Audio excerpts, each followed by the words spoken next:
You were recently formally designated as the leader for the Democrats in the Florida House of Representatives for 2013 and 14. What did that mean to you? Well, it means a great deal to me. Number one, it means that, first of all, I'm humbled by the opportunity to lead such a diverse body as our delegation.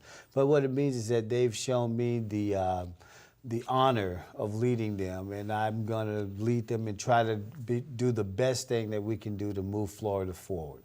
You know, you're going to influence public policy in this state for several years, because it's starting, you know, you already have, but as leader, it's going to escalate. And many Floridians outside of Plantation, your home, and the Florida legislature may not know much about you, but we're going to try to introduce you to them, to Florida. What would you tell someone who doesn't know much about you? What would you say to them about your core values as a person and as a political leader? Well, I would say that I'm a native Floridian. I'm a community-minded individual. I started out working in the neighborhood, coaching Little League sports, getting involved in the community. I was tapped to run for this legislative office, but that I returned home to the community that I grew up in, Broward County, Florida.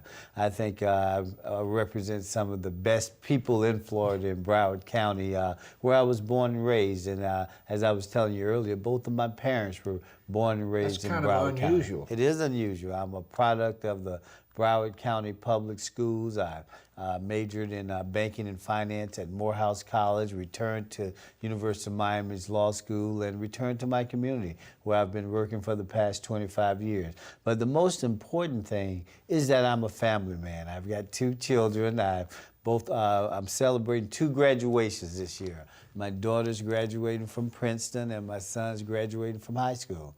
So I got a double whammy. But I spaced them 4 years apart. So let's talk about core values for a moment.